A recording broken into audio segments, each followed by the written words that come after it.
এরপরের প্রশ্ন। আমি বিমলা দালাল, অ্যাডভোকেট। আমার প্রশ্নটা হলো, ইসলাম বলে যে নারীর অধিকার সমান, পুরুষের সমান, তাহলে নারীরা কেন পর্দার ভেতর থাকবে? আর এই ধরনের মিটিংয়েও কেন নারীদের জন্য আলাদা বসার জায়গা থাকবে?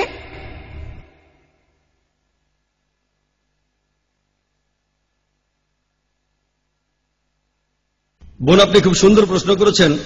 যখন ইসলাম নারীদের অধিকারে বিশ্বাস করে যে পুরুষ এবং নারী সমান, তাহলে নারীরা কেন পর্দার ভেতরে থাকবে আর নারীদের জন্য কেন আলাদা ব্যবস্থা থাকবে, যেমনটা আছে আজকের অনুষ্ঠানে?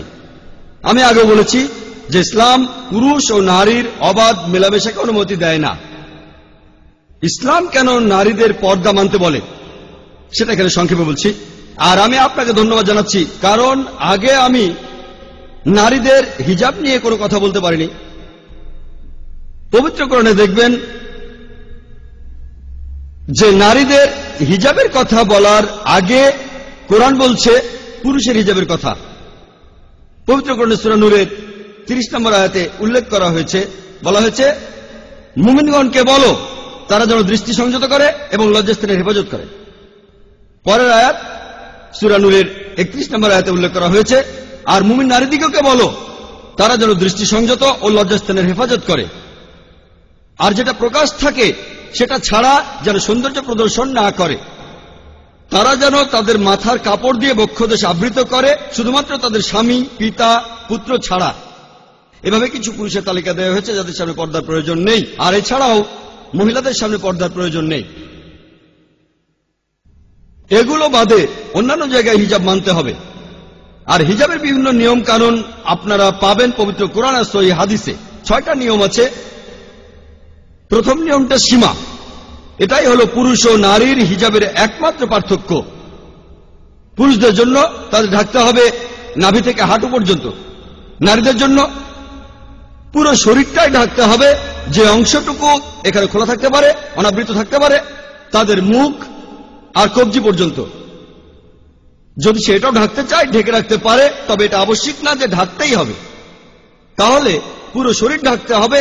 যে অংশটুকু খোলা থাকতে পারে, অনাবৃত থাকতে পারে, সেটা হলো মুখ আর কবজি, 2 হাতের কবজি।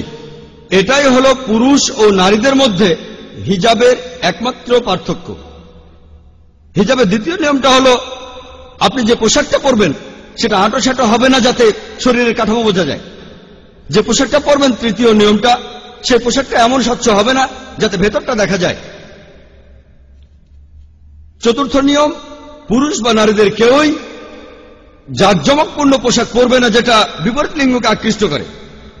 পঞ্চম নিয়মটা হলো আপনি এমন কোন পোশাক পরবেন না যে পোশাক আসলে বিপরীত লিঙ্গরা পরে থাকে। যেমন দেখবেন পুরুষরা কানে দুল পরে। যদি এক কানে দুল থাকে সেটার একটা অর্থ আছে, যদি 2 কানে দুল থাকে সেটার আরেকটা অর্থ আছে। এটা ইসলামে নিষিদ্ধ। আর শেষ নিয়মটা হলো আপনি এমন কোন পোশাক পরবেন না যাতে অবিশ্বাসীদের কোনো চিহ্ন থাকে। এগুলোই হলো পুরুষ ও নারীর হিজাবের 6টা নিয়ম ইসলামে। এবার আপনার প্রশ্নে আসি যে ইসলাম কেন পর্দায় বিশ্বাস করে আর কেন পুরুষ ও নারী আলাদা থাকবে। এখন তুলনা করে দেখি যে সমাজে পর্দা আছে আর যে সমাজে পর্দা নেই, এই দুটোর মধ্যে পার্থক্য। পৃথিবীর মধ্যে যে দেশে সবচেয়ে বেশি অপরাধ সংঘটিত হয় সেটা আমেরিকা। আর একটা রিপোর্ট অনুযায়ী, FBI এর রিপোর্ট 1990 সালে, সেখানে 1990 সালে 1,02,555 জন মহিলা ধর্ষিত হয়েছে। এই কেসগুলো রিপোর্ট করা হয়েছিল, FBI বলছে মাত্র 16% কেস রিপোর্ট করা হয়। আর আসল সংখ্যাটা জানতে চান, তাহলে এই 1,02,555 জনকে 6.25 দিয়ে গুণ করুন, তাহলে আপনারা দেখবেন প্রায় 6.5 লক্ষ মহিলা আমেরিকাতে ধর্ষিত হয়েছে শুধুমাত্র 1990 সালে। আর এটাকে যদি বছর দিয়ে ভাগ করেন 365 দিন দিয়ে, তাহলে আপনারা দেখতে পাবেন 1,756 জন মহিলা, এতজন মহিলা আমেরিকাতে প্রতিদিন ধর্ষিত। এটা ছিল 1990 সালে। আর সেই রিপোর্টই বলছে প্রতিদিন 1,900 জন মহিলা ধর্ষিত হয়েছে হতে পারে এটা 1991 সালের রিপোর্ট, আমেরিকানরা বেশি সাহসী হয়েছে তখন। আর শেষ রিপোর্ট যেটা প্রকাশিত হয়েছিল 1993 সালে, সেটা বলছে প্রতি 1.3 মিনিটে একজন মহিলা ধর্ষিত হচ্ছে। কারণ জানেন? কারণ আমেরিকা নারীদের অনেক অধিকার দিয়েছে, তাই অনেক মহিলা ধর্ষিত হচ্ছে। মাত্র 10% অ্যারেস্ট করা হয়েছে, 16% রিপোর্ট করা হয়েছে, তার মধ্যে 10% অ্যারেস্ট হয়েছে। তার মানে সব মিলিয়ে মোট 1.6% অ্যারেস্ট হয়েছে। আর তার মধ্যে 50%কে বিচার শুরুর আগে ছেড়ে দেওয়া হয়েছে। মানে সব মিলিয়ে 0.8% ধর্ষণ কেসের বিচার করা হয়েছে।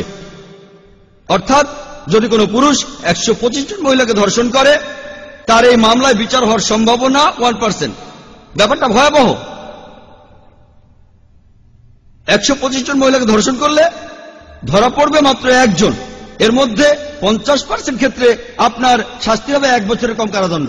যদিও আমেরিকার আইন আমাদের বলছে যে ধর্ষণের জন্য আপনার শাস্তি হবে যাবজ্জীবন কারাদণ্ড, কিন্তু তারা বলে এটা প্রথমবারের মতো হলো, সে প্রথমবার ধরা পড়েছে, তাই তাকে একটা সুযোগ দেওয়া যায়, শাস্তিটা হয় 1 বছরের কম কারাদণ্ড। এমনকি ইন্ডিয়াতেও ন্যাশনাল ক্রাইম ব্যুরোর রিপোর্ট অনুযায়ী, যে রিপোর্ট খবরের কাগজে এসেছিল 1992 সালের 1 ডিসেম্বরে, এটা বলছে যে প্রতি 54 মিনিটে একটা ধর্ষণের কেসে রিপোর্ট করা হয় ইন্ডিয়াতে। রিপোর্ট করা হয় প্রতি 26 মিনিটে ইন্ডিয়ায় একজন মহিলাকে উত্ত্যক্ত করা হয়।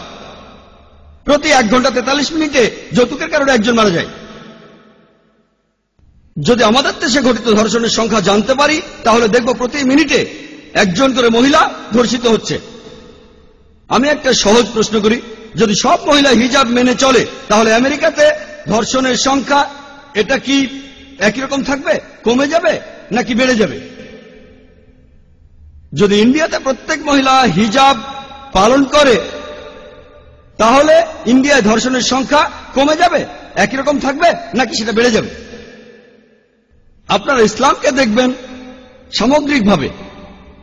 তারপর ধরুন, যদি সব মহিলা হিজাব মেনে চলে, আর একজন মহিলা হিজাব মানুক বা না মানুক, পুরুষদের নির্দেশ দেওয়া হয়েছে দৃষ্টি সংযত করতে, তারপরও যদি একজন পুরুষ কাউকে ধর্ষণ করে ইসলামের আইনে, তখন তার মৃত্যুদণ্ড হবে।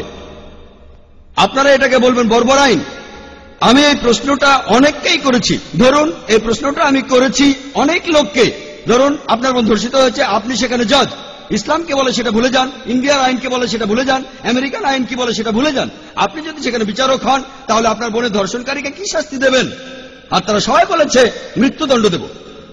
কেউ কেউ এরকমও বলেছে তাকে টর্চার করে মারব। আমি আপনাদের একটা প্রশ্ন করি, যদি আপনারা আমেরিকাতে ইসলামিক শরিয়া প্রতিষ্ঠা করেন, তাহলে কি ধর্ষণের সংখ্যা কমে যাবে? সেটা কি একই রকম থাকবে নাকি বেড়ে যাবে? যদি ইন্ডিয়া ইসলামিক শরিয়া প্রতিষ্ঠা করেন, তাহলে কি ধর্ষণের সংখ্যা কমে যাবে, একই রকম থাকবে নাকি বেড়ে যাবে? তাহলে আসুন বাস্তবের সাথে মিলিয়ে দেখি। আপনারা নারীদের কাগজে কলমে অনেক অধিকার দিয়েছেন, তবে বাস্তবে নারীদের নামিয়ে দিচ্ছেন উপপত্নী আর রক্ষিতার স্তরে। আমি এখানে যদি ইসলামে নারীর পর্দা নিয়ে কথা বলি, সারাদিনই কথা বলতে পারবো। তবে এখন আমি একটা উদাহরণ দিয়ে আমি আমার এই উত্তরটা শেষ করতে চাই। ধরুন দুজন মহিলা, 2 যমজ বোন, দুজনে খুবই সুন্দরী, তারা রাস্তা দিয়ে হেঁটে যাচ্ছে, আর রাস্তার পাশেই একটা মাস্তান দাঁড়িয়ে আছে মহিলাদের উত্ত্যক্ত করার জন্য, মেয়েদের টিচ করার জন্য। 2 যমজ বোন হেঁটে যাচ্ছে, দুজনে একই রকম সুন্দরী, একজন ইসলামিক হিজাব পরে আছে, অন্যজন পরে আছে একটা মিনি স্কার্ট। সেই মাস্তান কোন মেয়েটাকে উত্ত্যক্ত করবে? কোন মেয়েটাকে টিচ করবে? সে মিনি স্কার্ট পরা মেয়েটাকে টিচ করবে। যদি মেয়েটা সালোয়ার কামিজ পরে আর মাথায় কাপড় না দেয়, যদি সালোয়ার কামিজটা টাইট হয় আর অন্যজন ইসলামিক হিজাব পরে আছে, তখন মাস্তানটা কাকে টিচ করবে? যে মেয়েটা হিজাব পরেনি তাকেই করবে। এভাবেই প্রমাণ করা যায় যে ইসলামে নারীদের পর্দার মধ্যে থাকতে বলা হয়েছে। এটা নারীদের ছোট করে না, নারীদের শালীনতা বজায় রাখে।